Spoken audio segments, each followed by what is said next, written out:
A Páscoa Entrevista conversará agora com o reverendíssimo senhor Monsenhor Tacílio Augusto de Sena Queiroz, decano do clero da Arquidiocese de Diamantina, reitor emérito do nosso seminário Sagrado Coração de Jesus e sacerdote exemplar do nosso clero.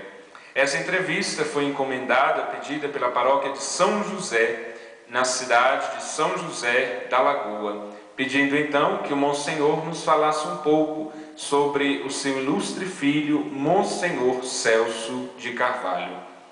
Monsenhor, nós queremos desde já agradecer ao Senhor por nos conceder a graça desta entrevista, nos falando um pouco então da história desse grande homem em nossa arquidiocese, desse grande sacerdote exemplar em nossa diocese. Então, nós agradecemos e acolhemos o Senhor nesta nossa entrevista.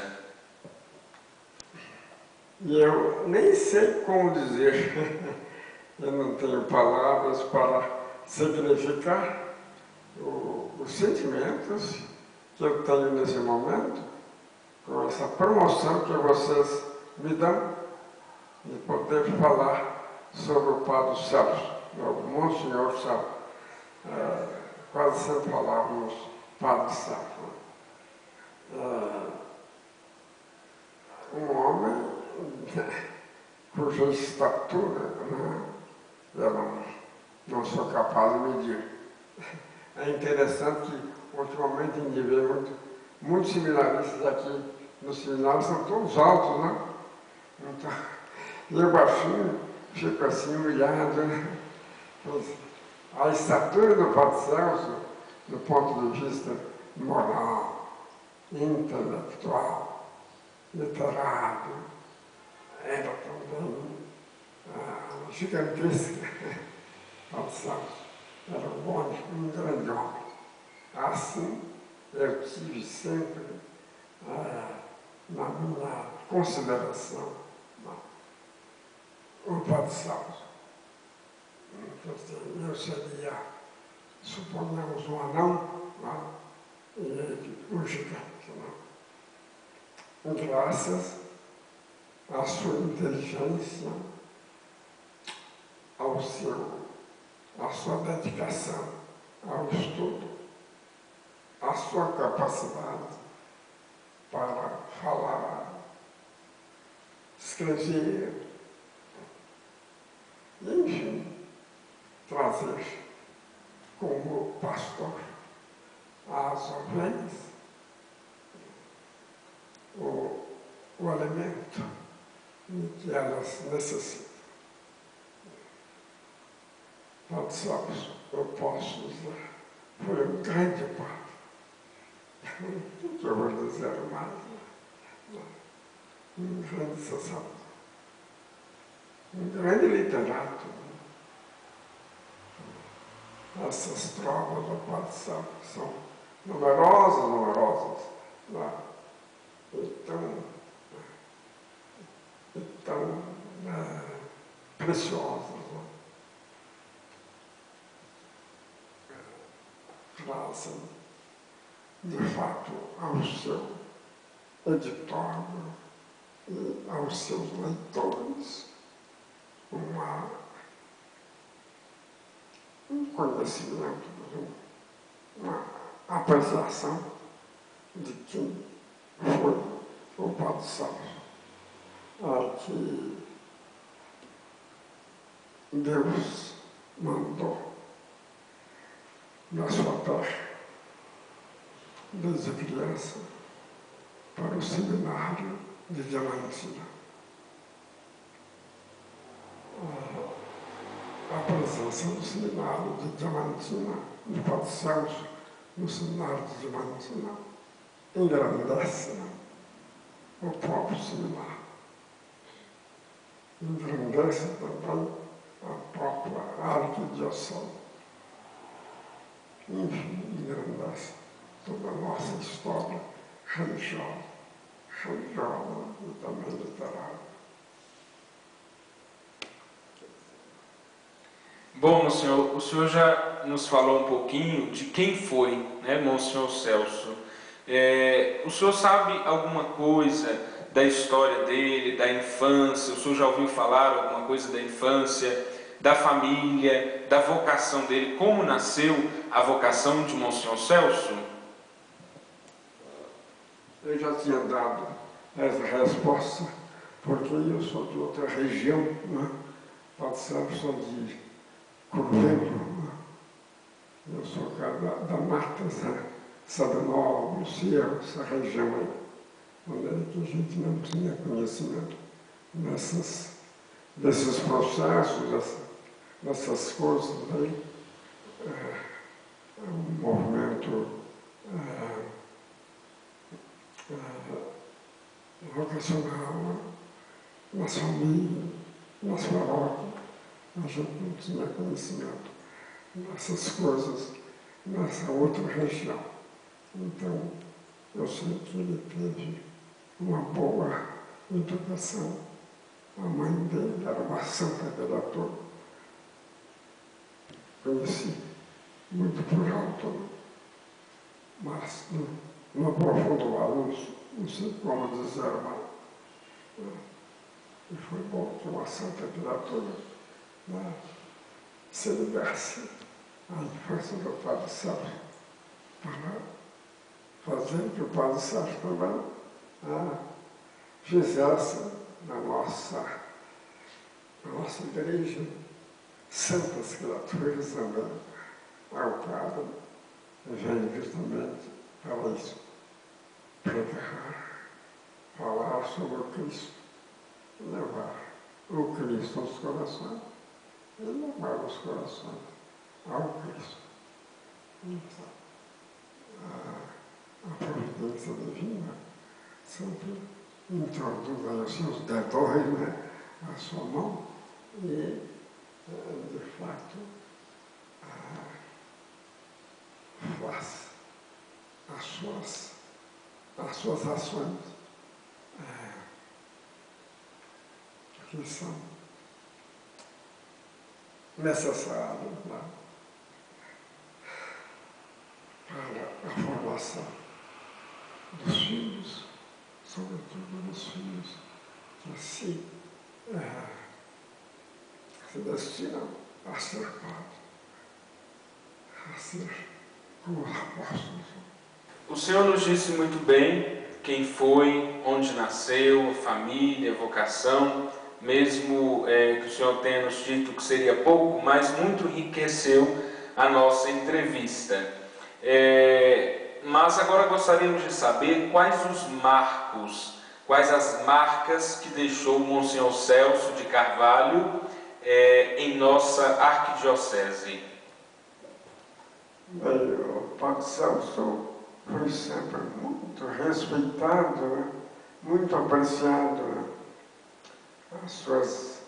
Foi considerado sempre como um padre de cultura superior. Aliás, Padre Celso foi para Roma antes que eu chegasse ao seminário.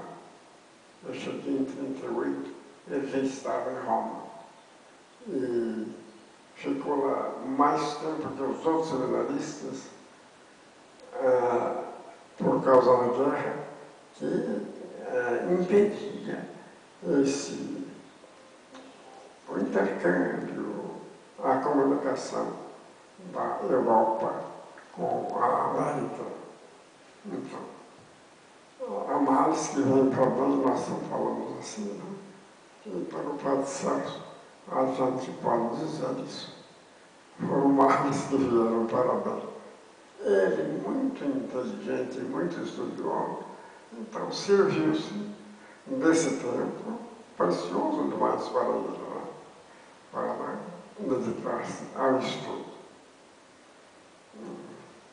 Assim, né? O português, nas lindas trovas, ficaram para, depois de padre aqui, no seminário.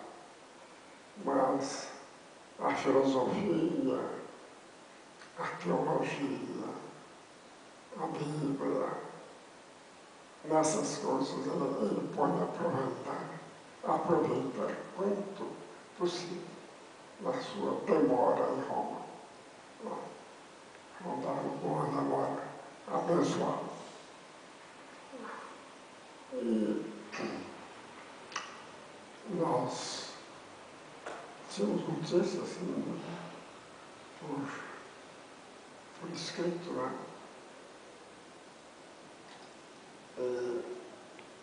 Então, olha que a presença mesmo do Padre Sérgio não nos era oferecida, mas as suas notícias eram bastante sazias e livres para cultivar a nossa esperança. Foi recebido, portanto, com muita esperança.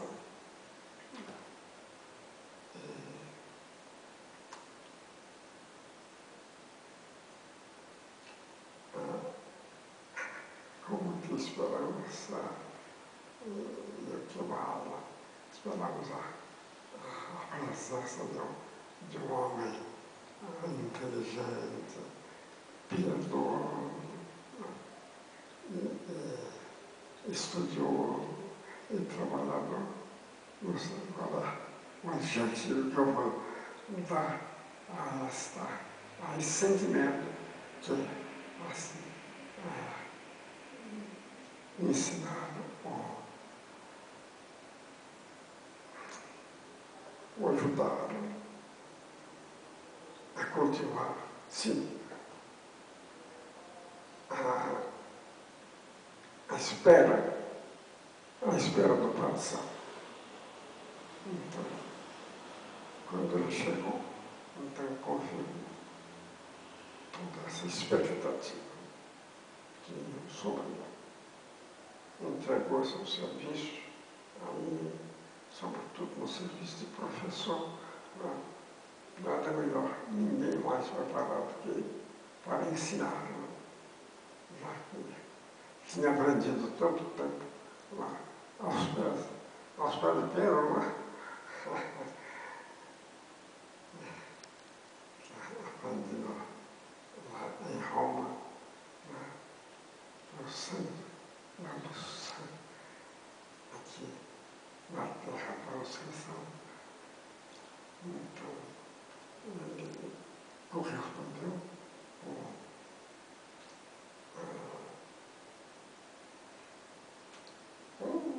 com toda, se pode dizer, correspondeu às expectativas, com toda a eficiência.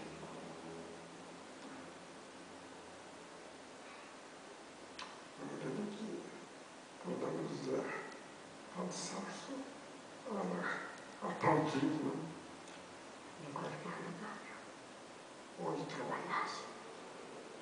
Então, foi uma alegria, uma sorte, uma diocese diamantina receber um homem, um padre tão instruído, tão preparado e tão disposto para o serviço da pastoral de Cristo. Na literatura arquidiocesana e também diamantinense, os escritos de Monsenhor Celso viraram canções, se tornaram canções que animam as noites enluaradas de Diamantina.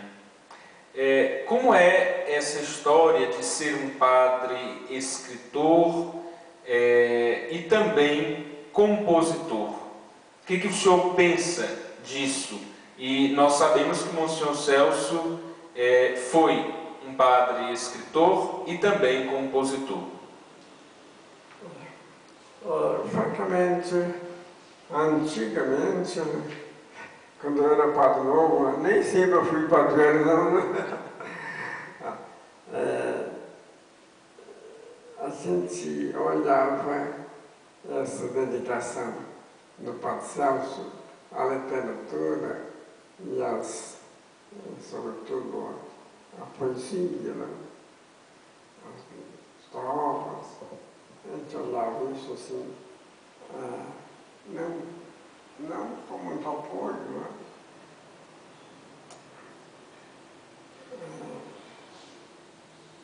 Porque não era assim uma pregação direta da palavra de Deus, né?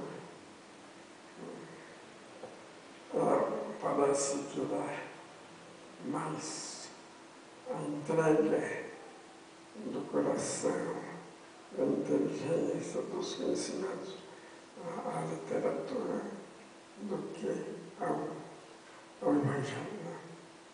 Então, se olhava isso com um certo preconceito, não sei como dizer, uma coisa assim.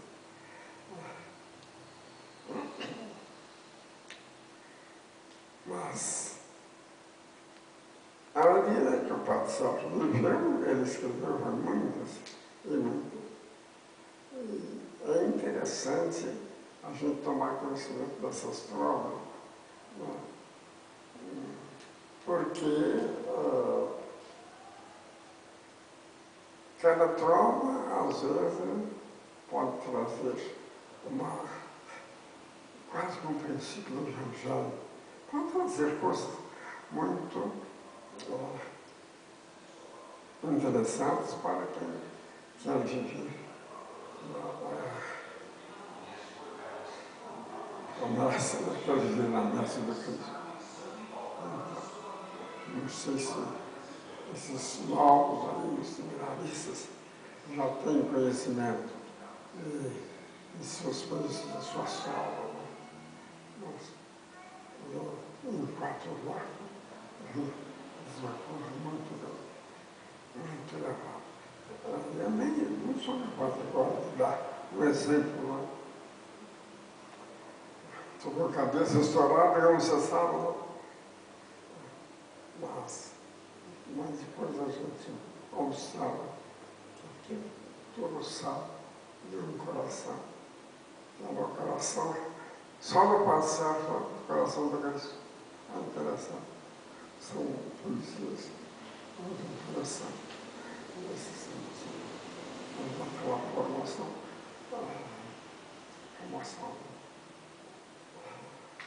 como se diz, como dizer a palavra, aquela formação que ele recebeu nesse ensino, nessa presença em Roma, e tudo isso, nesse contato que ele teve com tanta gente de peso, podemos dizer assim,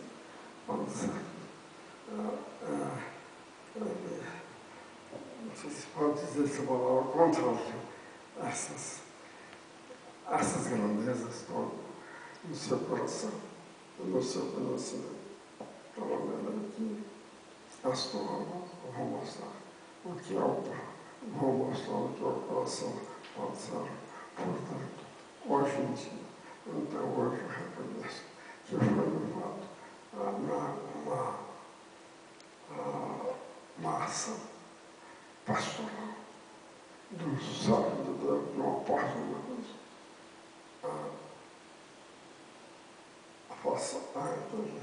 a entrada do Padre Sérgio, a poesia missão.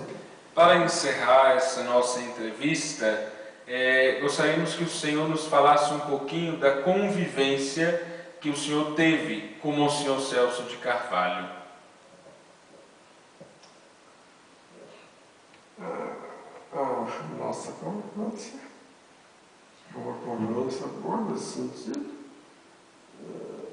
que é uma convivência de um aluno com o professor. O Padre Celso tinha sempre coisas para ensinar, né? E o Padre Tarcísio, até hoje, continua a ter muitas coisas a aprender, que ele não aprendeu bem ainda, não. Então, a presença do Padre Celso é uma luz que vai abrindo os nossos caminhos.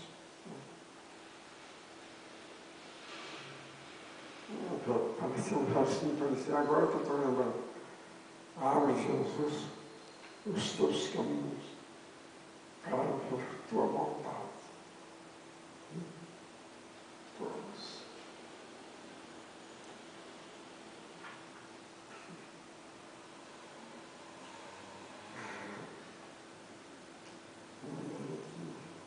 Com esse verso, pedimos a Jesus para abrir os nossos olhos, né, para ver a sua vontade.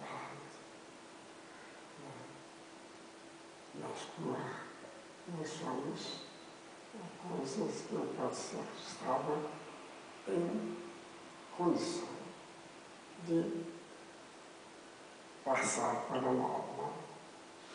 O discípulo de Cristo em condição de preparar as coisas que Cristo trouxe para todos os seus discípulos. O bem, a santificação,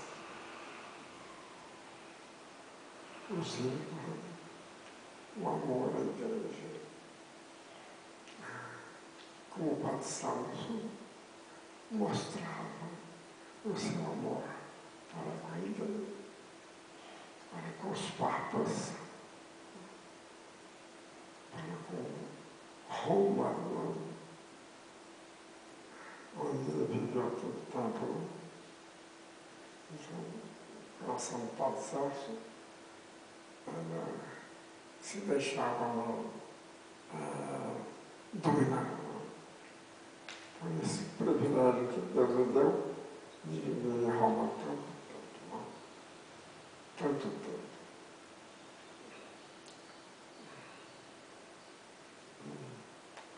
Não sei. Todos os irmãos, a respeito, eu quero qualquer pessoa que escutar essa entrevista, dê o perdão a esse velhozinho, já está com 93 anos, e mais alguma coisa, na cabeça, muito vazia, muito esquecida, né? Bom, você sabe, o sentimento de admiração pelo Padre Santo sentou no meu coração. Mas a língua, né, e a cabeça, às vezes não encontram um rumo para mostrar aos outros o que era o Padre Santo para mim. Eu creio que foi uma grande graça para mim. Uma grande graça, não só para mim, mas para todo o seminário e toda a diocese. Por enquanto, é só isso. Devia ser muitas coisas, mas eu estou esquecido de as pessoas que ouviram essas palavras tão frouxas, né? Tão fracas, né? Desculpa, o velhozinho que já está nessa idade tão avançada. E faz enveredado pela família, pela saúde dele. Essa tão interessada em ter um pouco mais de saúde e façam o que Jesus fazia e o que o Padre Santo. Monsenhor, nós queremos agradecer ao Senhor por essa riquíssima entrevista que nos ajudou a entender e a conhecer um pouco mais da vida, da história desse grande sacerdote de nossa Igreja Arquidiocesana, Monsenhor Celso de Carvalho. E nós pedimos ao Senhor que nos abençoe e abençoe ao povo de São José da Lagoa, que nos assiste agora, e também todo o povo de nossa Arquidiocese de Diamantina. Que coisa boa que me lembro. Dom Cirilo, eu tinha grande admiração por Dom Cirilo, e me lembrou também o Padre Herculano, outro grande amigo, um padre piedoso que trabalhou em Barão. E eu vou fazer com o coração todo o meu pedido a São José, uma bênção para vocês. Vamos sentar. A bênção por intercessão de São José. A bênção de Deus Todo-Poderoso, Pai, Filho e Espírito Santo, desça sobre vós e permaneça para sempre. Amém. A Pascom Entrevista fica por aqui com mais um programa para a maior glória de Deus.